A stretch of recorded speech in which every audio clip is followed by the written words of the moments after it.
بالله من الشيطان الرجيم بسم الله الرحمن الرحيم. Dear brothers and sisters, Assalamu alaikum, peace be with you.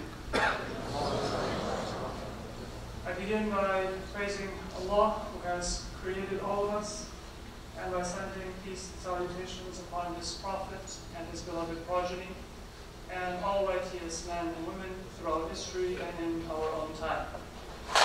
I would like to second by seconding everything that we heard from the very eloquent and wise words of Imam Wazir.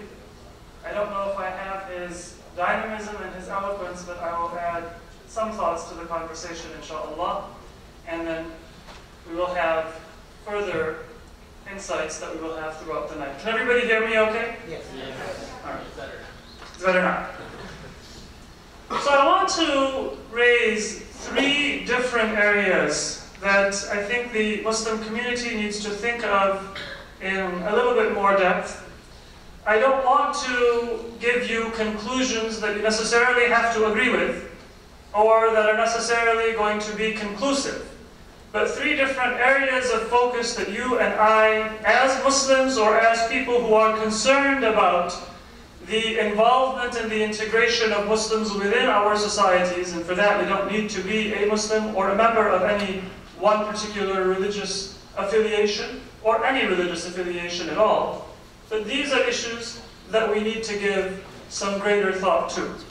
Sometimes when we have problems that we see within society, it's easy for us to remark or respond on a single track.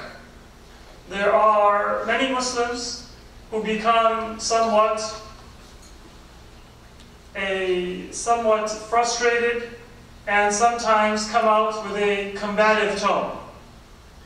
There are many times when Muslims will retreat, either individually or institutionally, into a shell, into isolation, and not really believe that they can fruitfully engage the media or political or societal institutions because they see a conspiracy or because they see a lack of understanding or a lack of respect.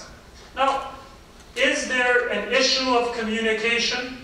Is there an issue that rightfully and justifiably causes Muslims frustration?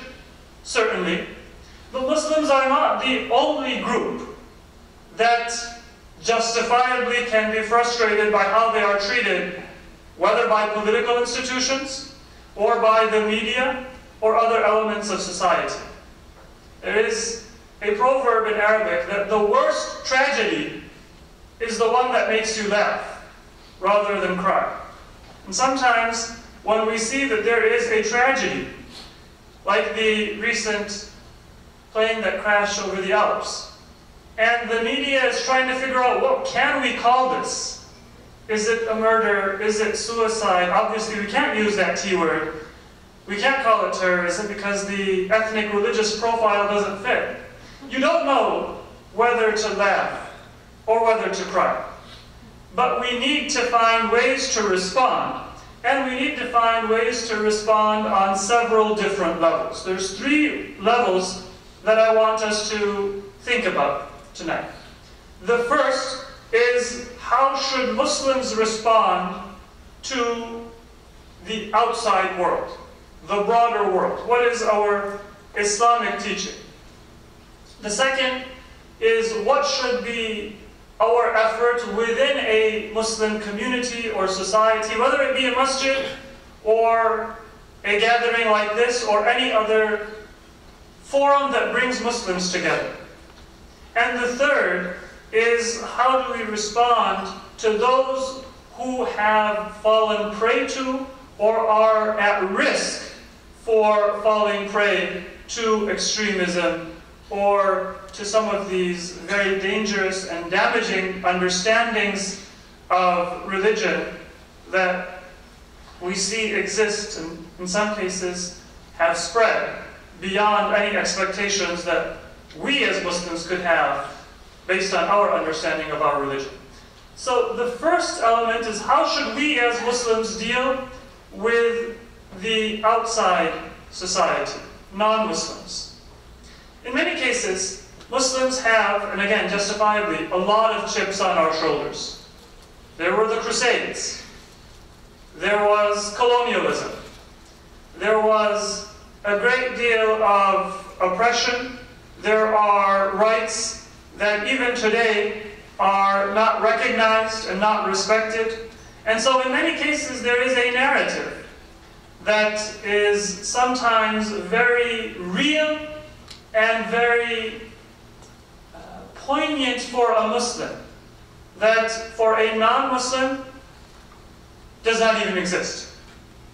Some of the most painful experiences of my youth were in masjids that were being integrated between indigenous, largely African American Muslims and immigrant Muslims. Immigrant Muslims, I'm not that old, but this is back in the 80s perhaps, early 90s.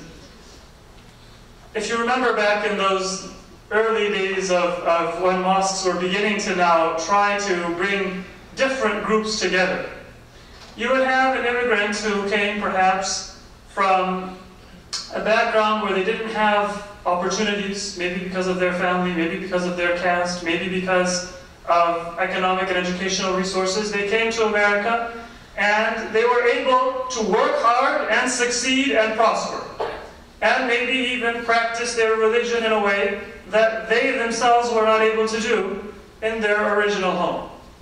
And then they have this African American standing before them, telling them about centuries of oppression, about the way that sometimes they were treated in the past and they are treated by political institutions, by organizations that are to protect them, and it is going right over the head. The end of that dialogue generally was not understanding, but generally it was something that pulled the two groups further apart. And that type of isolation, that type of polarization, it is a feature of our society. This culture and this society is something that incubates that kind of isolation. The reason why we had a movement called the 99%, or why in some circles the 1% is a term not quite of endearment, but almost a curse, is because it is part of this society and discourse that at least culturally is sometimes prevalent, to isolate ourselves and say that now I'm speaking as an African American, as a man, as a woman, as a member of the 99%. And one of the things that Islam teaches us is that we cannot engage in that type of a discourse. We can never have a movement of the 99% in Islam, because if the rights of the 1% are not recognized and are not met, then it is not something that a Muslim can aspire to, even if those 99% have real grievances. Now, what does that mean? It means that we have to recognize that just as we as Muslims have many different narratives that are intimate for us, and therefore we know them well and we believe them, the society that we live in does not necessarily know those narratives. They don't understand those narratives. And if we were to tell them, they might say, as many of those immigrant Muslims did tell, unfortunately, many of the African Americans, that you're not quite sure of what your experiences were. You misremember your own history, or your narrative is not authentic. I say that, and I'm repeating it because that might be something that many of us who have lived through that experience or have heard about it, or are Muslims who have come of age in this country, we can relate to it. And so it should help us relate when our narratives are not understood or not believed by others. We have to make sure that we can convey what is very particular and unique to our experiences, globally, in terms of colonialism, and locally, in a language and in a way that is understandable to somebody who does not have that cultural awareness or that background and might not even know what we're talking about, and might actually believe, as A pastor once said that some of these people should be thankful for slavery and for colonialism because we brought them out of the dark ages and at least taught them how to live and how to read and how to write. We've heard that sentiment. So that is something that is extremely important, and it's something that Muslims do not give sufficient attention to.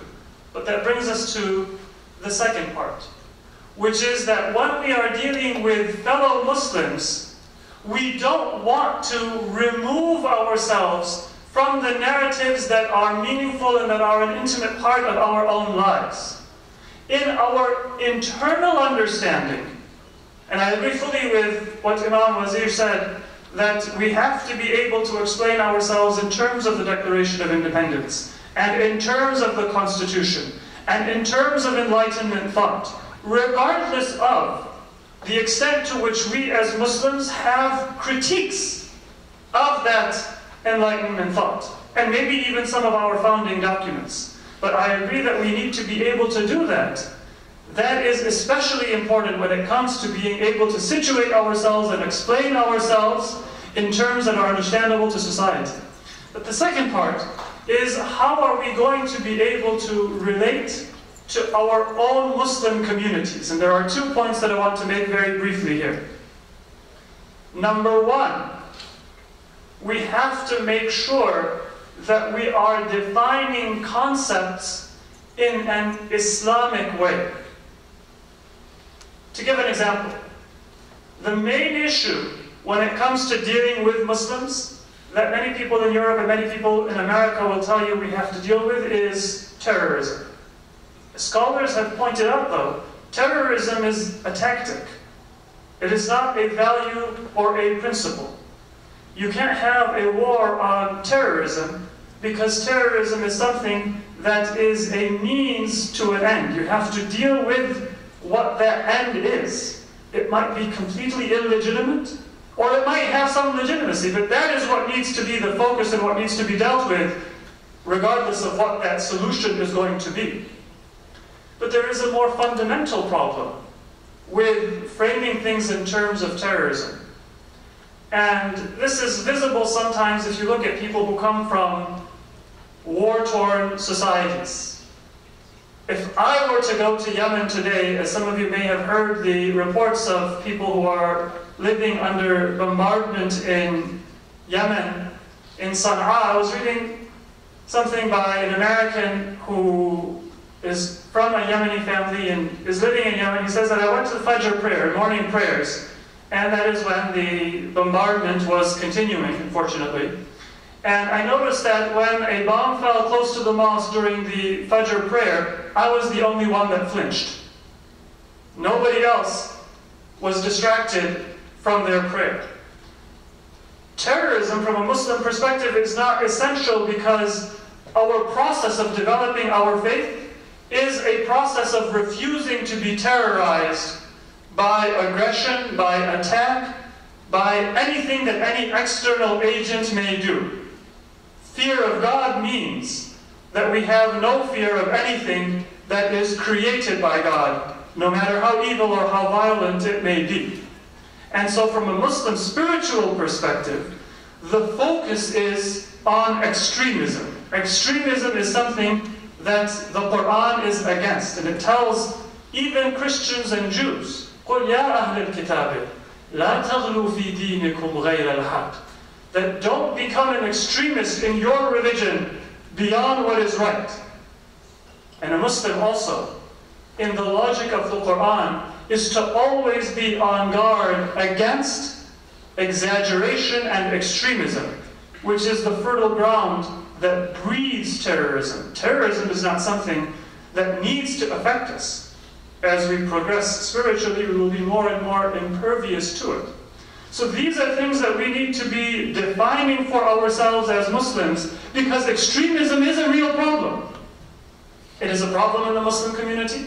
It is a problem in other religious communities. And frankly, extremism is equally a problem among those who are not religious.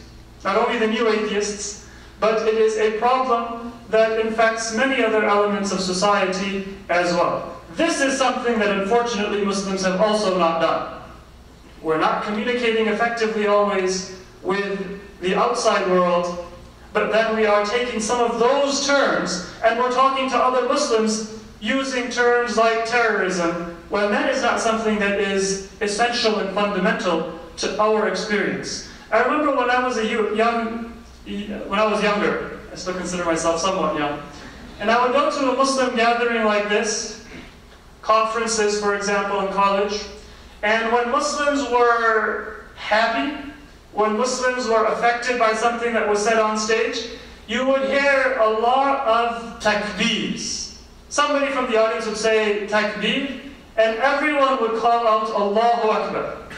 And I don't know about you, I don't know if Texas maybe has preserved that spirit of takbeers, but at least from the gatherings that I've been to in the East Coast, in the Northwest, somewhat in the West Coast, it really feels to me as if the takbir has lost its fervency and its luster. You almost never hear it anymore. It's almost as if Muslims also have become afraid of saying Allahu Akbar, and some of that fear that a non-Muslim might have and the associations that a non-Muslim might have, they have also come into the conscience of a Muslim as well.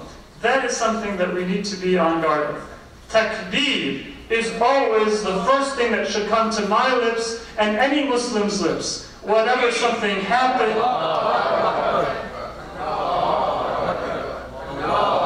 See, we forgot how to say it in unison. Takbir!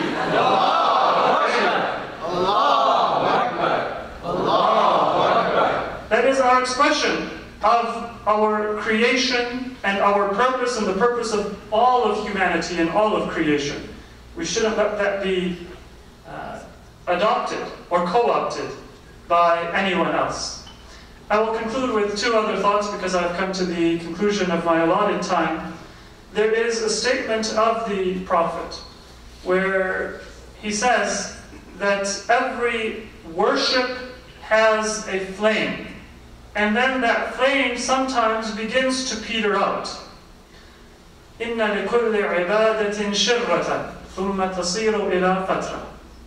When your flame begins to peter out, then make sure that you have my conduct, my practice, my sunnah in front of you.